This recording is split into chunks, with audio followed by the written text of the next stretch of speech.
ഏറ്റവും അധികം ആളുകളെ പറ്റിച്ച വ്യക്തി ആരാണെന്ന് ഒരു ഭാവിയിൽ ചോദ്യം ചോദിച്ചതിന് ഒറ്റ മറുപടിയുള്ളൂ, പിണറായി വിജയൻ. എല്ലാ രംഗത്തും ആളുകളെ പറ്റിക്കുകയും. അപ്പം കഴിഞ്ഞ ദിവസം ഈ ഇലക്ഷൻ പ്രഖ്യാപിക്കുന്നതിൻ്റെ തലേ ദിവസം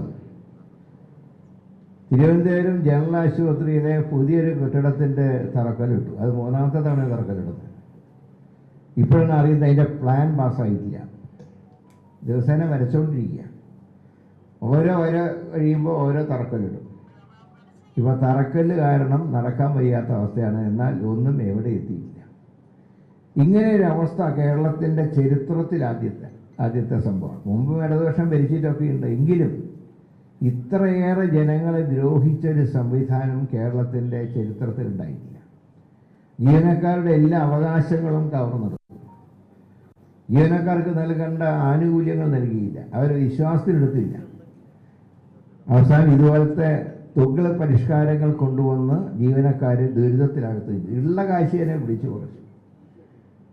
നിങ്ങൾക്കറിയാം, പ്രളയം വന്നപ്പോൾ, കോവിഡ് വന്നപ്പോൾ ജീവനക്കാരുടെ കയ്യിൽ നിന്ന് നിർബന്ധിച്ച് പണം വാങ്ങി.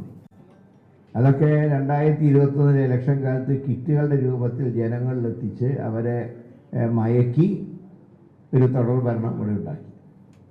2021 തെരഞ്ഞെടുപ്പും 2026 തെരഞ്ഞെടുപ്പുമായിട്ട് വല്ല കമ്പാരിസൺ ഉണ്ടായിരുന്നു. ഞാൻ 2 ഇലക്ഷനിൽ മത്സരിച്ച ഒരാളാണ്. 2021 തെരഞ്ഞെടുപ്പ് കോവിഡിൻ്റെ 2ാം ഘട്ടമാണ്. ജനങ്ങൾ പുറത്തിറങ്ങാൻ ഭയപ്പെട്ടൊരു കാലഘട്ടം. ജനങ്ങൾക്ക് പുറത്തിറങ്ങാൻ ധൈര്യമില്ല. ആ സന്ദർഭത്തിൽ കിറ്റും ക്ഷേമ പെൻഷനും എല്ലാം കൂടെ ഒരുമിച്ച് കൊണ്ടുവരികയും ഇതെല്ലാം പിണറായി തന്നതാണ്, അദ്ദേഹത്തിൻ്റെ തറവാട്ടിൽ നിന്ന് എടുത്ത് തന്നതാണെന്നുള്ള ഭാവത്തിലാണ് ഇതൊക്കെ വിതരണം നടത്തി.